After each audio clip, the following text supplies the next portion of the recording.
Почитувани гледачи, добра вечер. Добре дојдовте во најновото издание на Трета порта, интернет политички магазин.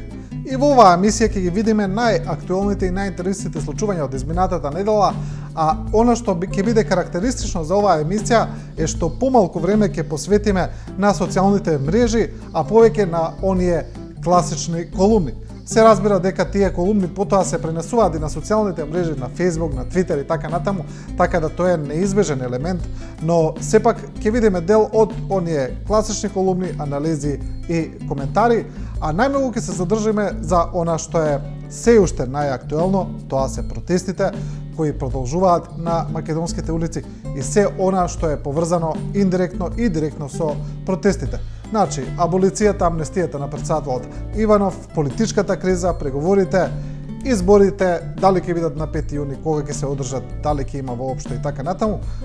Одиме со една тема која е поврзана со сите овие елементи, таа е објавена на Deutsche Welle на македонски јазик, а насловот е 7 препораки од Европската Унија за политичките лидери во Македонија.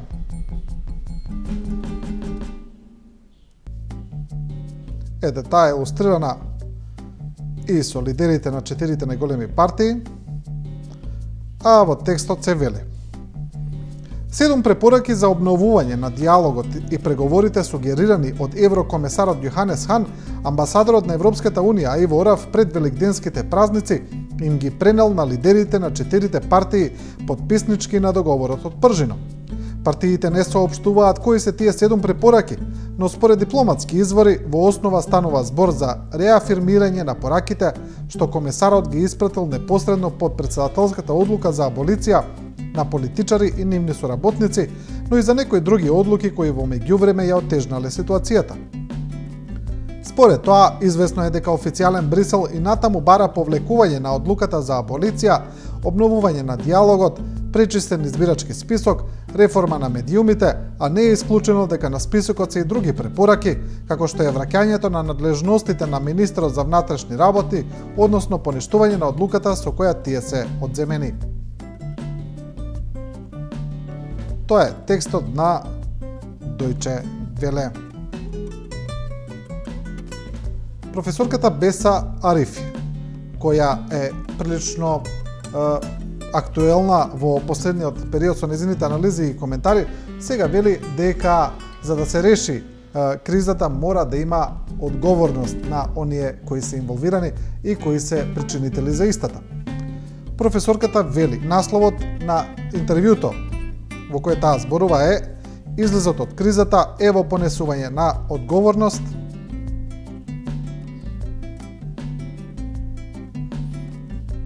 и Арифи вели: изјавата на претседателот Иванов дека безуспешно бара правен основ за повлекување на одлуките за помилување е крајно несериозна и неодговорна, како и самите негови одлуки за помилување кои ја ставија земјата во уште подлабока криза, наместо да помогнат да излезе од истата. Господинот Иванов, како професор доктор на правен факултет, должен е да покаже знаење во врска со институтот на помилување. Самиот факт што тој ја основа својата одлука на веќе непостоечки член од Законот за помилување, притоа дрско злоупотребувајќи ја неговата положба како шеф на државата, кој во настанатите услови многу тешко е да се повика на одговорност, кажува дека уште на почетокот тој постапил незаконски, погрешен и на непринципиелен начин.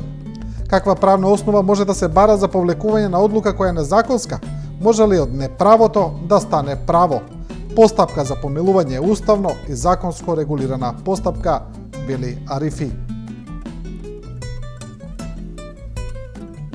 Ете, тоа е тоа интервју. Продолжуваме со Атанас Вангелов и неговите редовни колумни. Ова е насловена Аболиционистот Иванов.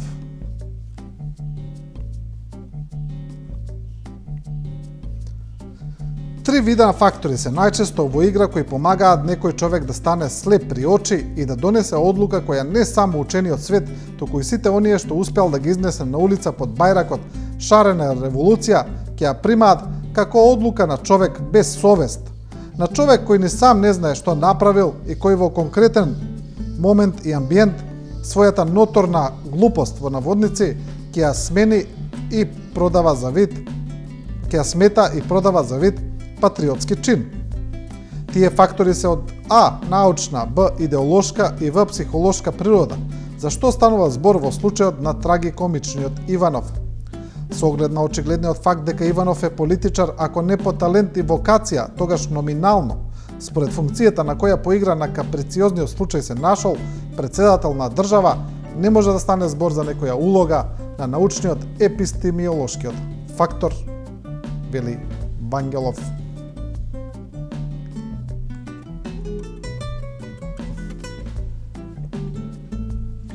Изминатата недела едно отворено писмо кое потоа се претвори и во колумна која беше широко пренесувана од многу медиуми ја занимава јавноста, а тоа е едно писмо кое се однесува на случувањата околу проектот 2014 и така наречената шарена револуција која се случува на улиците низ Македонија.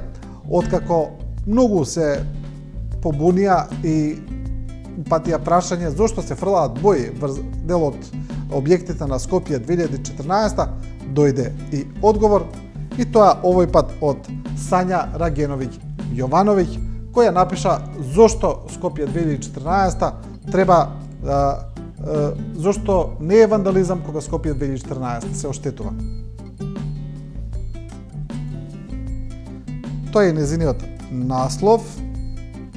Инаку Сања Рагеновиќ Јовановиќ е председател на Асоциацијата на архитекти.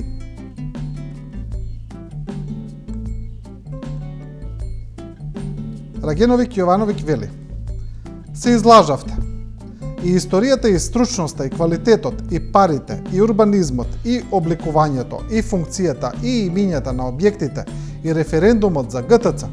Затоа направивте мермер што не е мермер, прозорци што не се прозорци, злато што не е злато, гроб што не е гробница, бродови што не пловат, мостови што не водат никаде, плажи без бањање, катни гаражи што се супермаркети, балустради што се маски за климатизери, коњи како магариња, воин што е Александар, ама ви е страв да кажете, триумфална порта без триумф, споменици и на предавници и на шпиони. Затоа што вандализам е она што вие го направивте, но вандализмот е полесниот дел, тој може да се сопре, направивте уште пострашно. На пиедестал ги ставивте примитивизмот, провинцијализмот, неукоста, немањето дух, непочитувањето, немањето слух да се послуша и храброст да се признаат грешките. Ве опоменавме безброј пати, со најдобра намера, пишува Рагеновиќ Јовановиќ во низиното писмо зошто не е вандализам кога се оштетува Скопје 2014.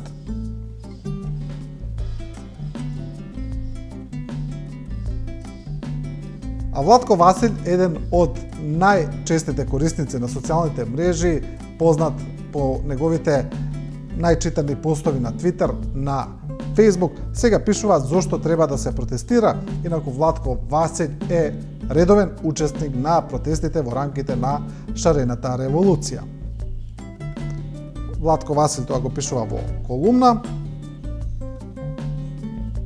Еве го самиот Васил.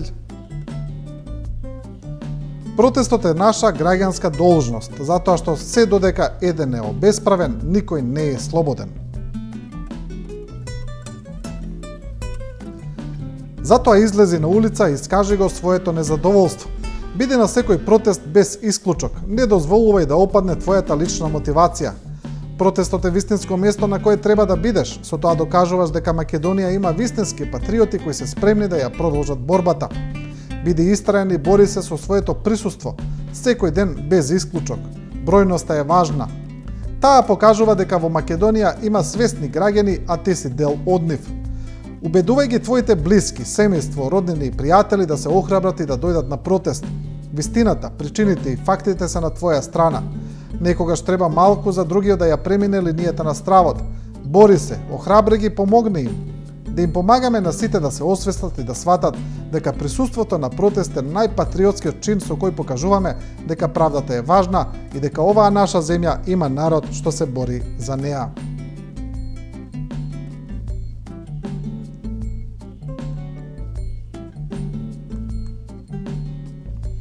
А прилично интересна колумна има Зоран Бојаровски, новинар и аналитичар, кој пишува зошто конфликтот е добар. Его Бојаровски.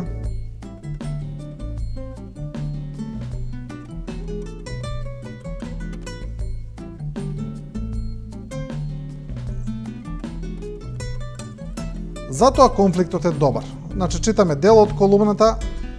Тој е особено добар од перспектива на актуелните настани во Македонија. Добар е бидејќи тој конфликт е израз на разликите меѓу еволутивните сили кои шараат и бараат нови односи, нова свест, нови институции и нова содржина. Наспроти на деволутивните, назадни, конзервативни сили кои настојуваат да бидат задржани старите односи. Туку треба да се биде особено внимателен, зашто овие назадните сили често пати знаат да симулираат новини, односно нови амбалажи за старите односи. Но тие сили денес во Македонија имаат проблем со ова, зашто новите генерации ги препознаваат и не дозволуваат да бидат измамени. Тоа го пишува Бојаровски во неговата колумна.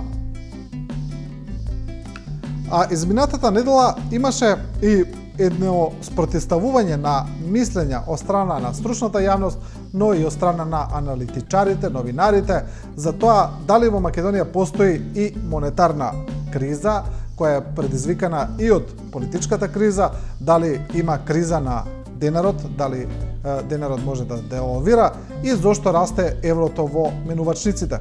За тоа пишува Дарко Јаневски, главен и одговорен уредник на Дневник. Јаневски вели: како еврото достигна 75 денари? Ако некому досега не му било јасно со каква банда имаме работа, по обидот да се создаде паника кај граѓаните во поглед на курсот на денарот и на кризата да и се додаде нов фронт, се би требало да биде очигледно. Зашто не се работи само за курсот на денарот, кој лесно може да се одбрани? Туку станува збор за обид да се натера Народната банка да примени такви мерки со кои ќе се забави економскиот раст на државата. Ако хистеријата на повлекување девизи од банките и купување евра од менувачниците заземаше посериозни размери, НБМ ќе мораше да преземе рестриктивни мерки за намалување на потрошувачката и за намалување на кредитирањето. А тоа на крајот на годината секако ќе резултира со помал пораст на БДП. Така сите ќе бидеме посиромашни, но токму тоа е и целта на бандата, пишува Дарко Јаневски. А со Јаневски не се согласува Сашо Ордановски, исто така новинар и политички аналитичар, кој вели дека според него има простор за паника. Ордановски пишува: без паника, пари секако нема.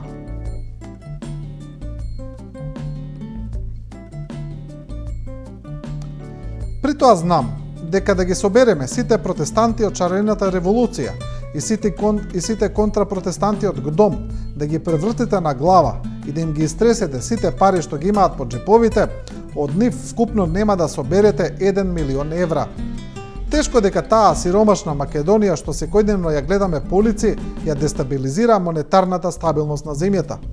Туку повеќе сум склон да мислам дека другарчињата на Богов што го донесува на функција, а на кој тој пред еден месец им овозможи легално да си ги изнесуваат парите од државата и да си отвараат сметки во странство, тоа е таа Македонија што во последните месеци има повлечено стотици милиони евро од банките, заради што сега ни се ниша валутата како шуплив зап. Според тоа, ако поседувате здрав разум, не ви треба ни завршено основно училиште за да сватите дека парите не ви се сигурни во банките, кои што гладни за лесен профит со години сесрно соработуваат со власта која и краде и лаже со епохални размери. Тоа го пишува Ордановски.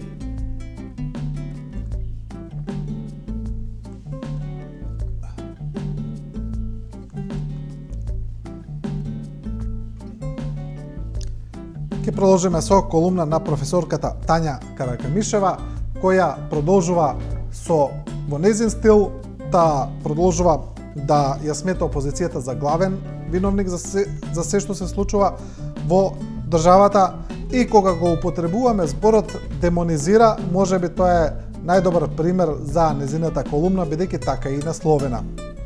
Каракамишева вели: нашите национални луцифери.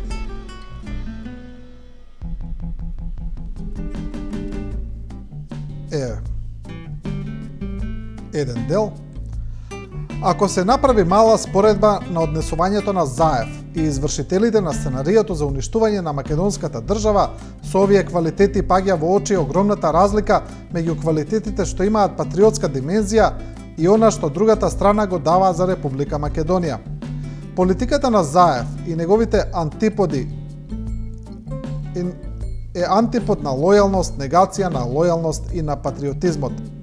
Тој и неговите приврзаници имаат се само нелојално и патриотско однесување кон татковината. Тоа го пишува Каракамишева.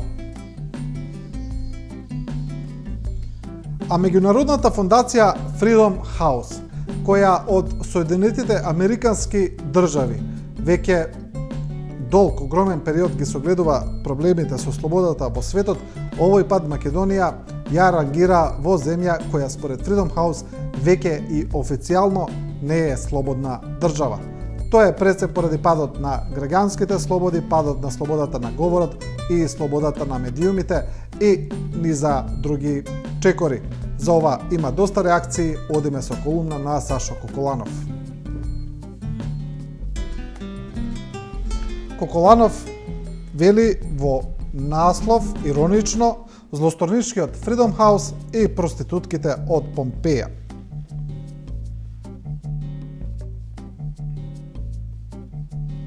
Пред 2 дена се сетив на оваа горчлива епизода кога таа иста соросоидна злосторничка организација Freedom House не узанади во незините класификации по држава со делумно слободни медиуми не прогласи за држава со неслободни медиуми. Оваа проделумно слободарските сили со право го доживеа како нов надворешен удар од Соединетите Американски држави и од Џорџ Сорос, насочен кон уривање на демократската власт во Македонија и обид да се негира македонскиот национален идентитет, име и непокор. Ова предизвика гнев и разочарување кај луѓето, особено од новинарската фела, зашто другиве не ги засега баш толку многу. При тоа слушнавме различни лелеци, а оние најносталгичните почнаа гласно да патат и овкаат, жалејќи ги убавите времиња кога се бевме делумно слободни. Значи, Коколанов во ироничен стил. Во колумна Трајче Стојанов пишува за една народна поговорка која сега тој ја споредува со актуелните односи и состојби во Македонија, а тоа е поговорката "Село гори, баба се чешла".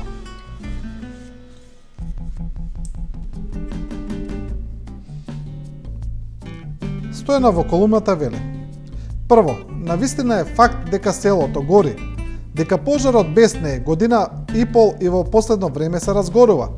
Се разгорува до таа мера што една светска релевантна организација што се занимава со кризи и кризни состојби, Меѓународната кризна група, во последниот извештај ја класифицираше Македонија во места на светска мапа каде состојбата се влошува и постои можност за отворен конфликт.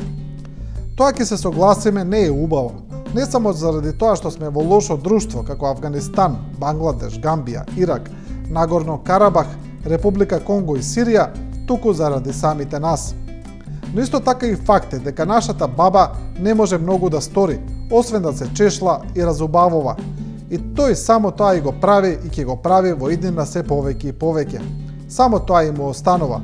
Оти ниту на домашна сцена, драги мои, а најмалку на меѓународна, ништо повеќе не зависи од нашата баба во наводници.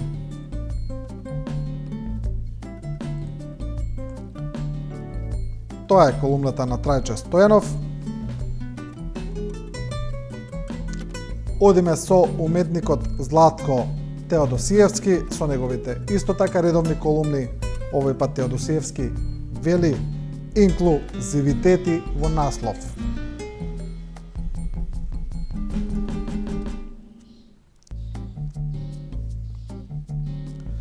Затоа ќе се вратам на почетокот на оваа серија текстови под заеднички наслов Народен гнев. Овој излев на оправдан револт, дури без по македонските улици, не е само протест против онаа безлична минорна фигуринка на Водно и неговите скандалозни помилувања.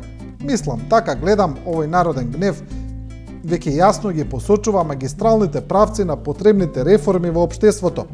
И тоа не онакви шминкерски, какви што си посакуваше оној во кого некои тутурутки гледале голема надеж за Македонија, туку корените реформи на сите општествени структури и институции, на вкупниот систем и неговите наглава поставени стандарди и вредности, меѓу кои не случајно медиумите завземаа прво место. Тоа го пишува Теодосиевски. Арсим Зеколи, кој е редовен критичар на домашните политички елити, но и на однесувањето на меѓународната заедница во однос на Македонија, сега во колумна вели дека оваа година е година на протести, но исто така и година на пропаст на политичките елити. Така е насловена и колумната на Зеколи.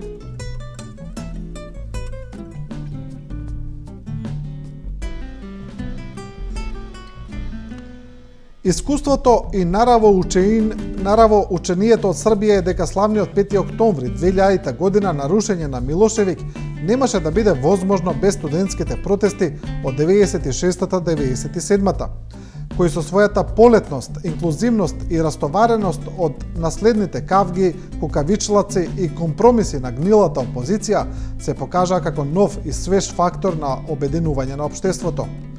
Токму поради тоа, сегашните протести, сплотени или не можат и не смеа да се сметаат како залудни уселби на или ексцесни појави со краток рок на траење. Какви и да се, тие се навистина навидом хаотични честички со непредвидлива траса на движење, но неспорно е дека се честички на новата енергија во повој.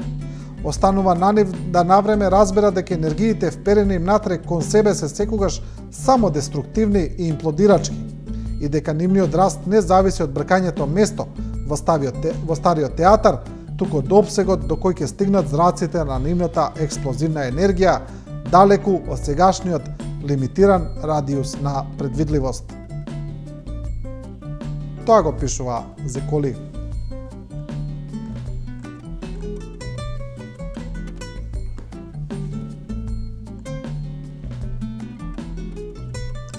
А за протестите и за односите кои се случуваат околу нив пишува и Бранко Тричковски, новинар и колумнист, во негова колумна која и овој пат е со зајадлив, силен на моменти и вулгарен јазик, затоа јас не можам да прочитам делови од неа. Сите кои сакаат нека си ја најдат на интернет да ја видат, но ќе прочитам дел од колумната кој може да оди во јавност.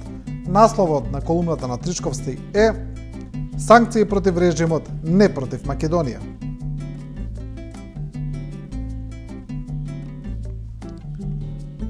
Она што се случува со протестите е величенствена работа по тоа што представува прекрасен знак дека општеството може и да излезе од таа фатална фаза. Ако додаде гас на идејата дека освен за смена на власта, ние маршираме и за смена на самите себе, и второ, ако величенствените паради ги доведе до реалната катарза на промените, ако се издигне и ако го надмине нивото на морализаторска супериорност, односно ако се претвори во револуционерен чин. Имам впечаток дека недостасува не толку некаква грандиозна масовност и не толку енергија и страст, тие работи ги има. Туку фали, или мене ми се чини дека фали, токму таа дистанца од културата на проблемите кои се освестуваат и траат, но не се решаваат. Дури јас би рекол дистанца од некаков страв од самото решавање на проблемите.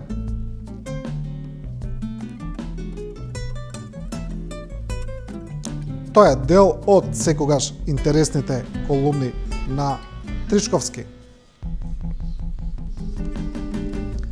Алекс Ванко, филозоф и политички аналитичар, пак пишува за тоа дека празниците покажале дека во Македонија нема режим, дека нема диктатура, и тоа го покажало однесувањето на граѓаните. Колумната на Ванко е со наслов Шарената лага и абортираниот ум. еве една илустрација од триумфалната порта во боите на шарената револуција.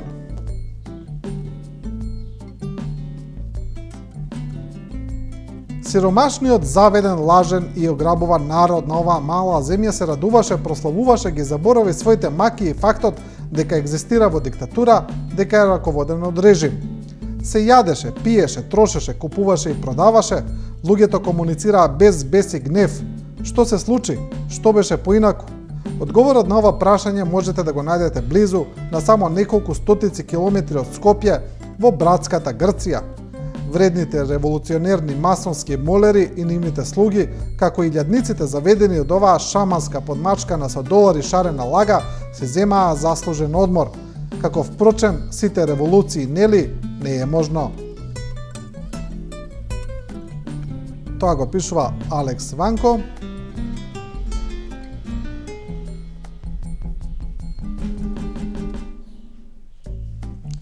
Со став и анализа за случувањата околу шарената револуција излезе и професорот Нано Ружин, кој вели просторната и номеричката димензија на шарената револуција.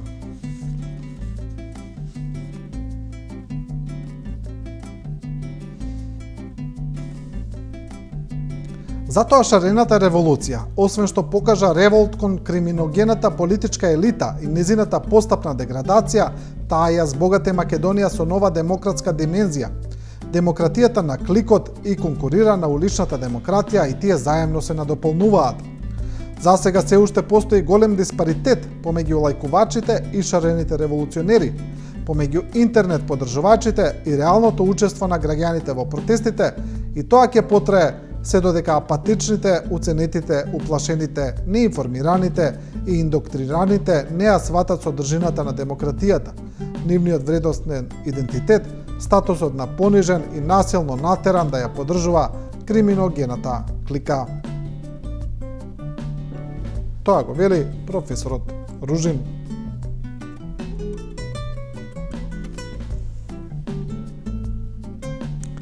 И емисијата ќе ја продолжуваме со неколку забавни и популарни содржини. Една од нив е на новата песна на музичарот Канго, кој доби субвенција од државата во висина од 9000 евра и кој направи песна која слави древни пагански божества. За ова имаше многу реакции пред се на социјалните мрежи, а ние ќе видиме едно хумористично писание кое на ироничен начин вели што можело да се постигне, да се научи од песната на Канго. Пишувањето на порталот Мојо МК вели 7 психофизички бенефити од новата песна на Канго.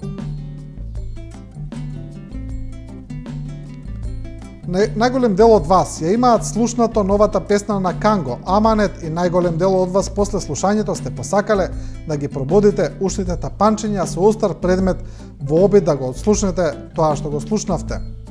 И вели, вака може и да се подигне. Подобрување на самодоверба кај младите музичари. Ова посебно важи за младите музичари кои се несигурни во своите изведби. Подобрување на самодовербата кај остатокот од населението кои не се музичари. Престанувате да се јадите за вашите лоши потрошувачки навики, дефинитивно не сте луди и така натаму. Значи, тоа е дел од 7 психофизички бенефити од новата песна на Канго.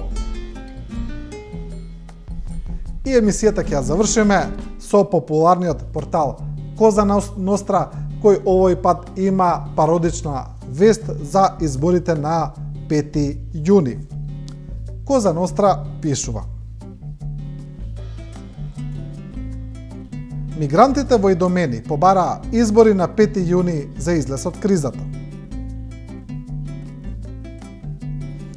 Стотици мигранти сместени во кампот во Идомени доцна сеноќа побараа одржување избори на 5 јуни како единствен начин за излез од политичката криза што ја зафати Македонија.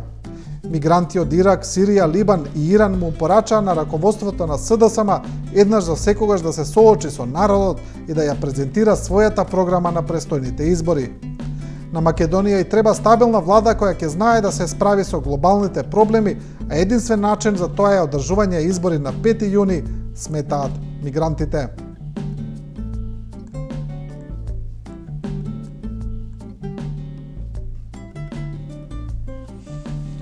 И почитувани, со оваа вест на Коза Ностра, јас завршуваме оваа трета порта. Емисијата гледајте ја секоја среда во 19 часот и 15 минути.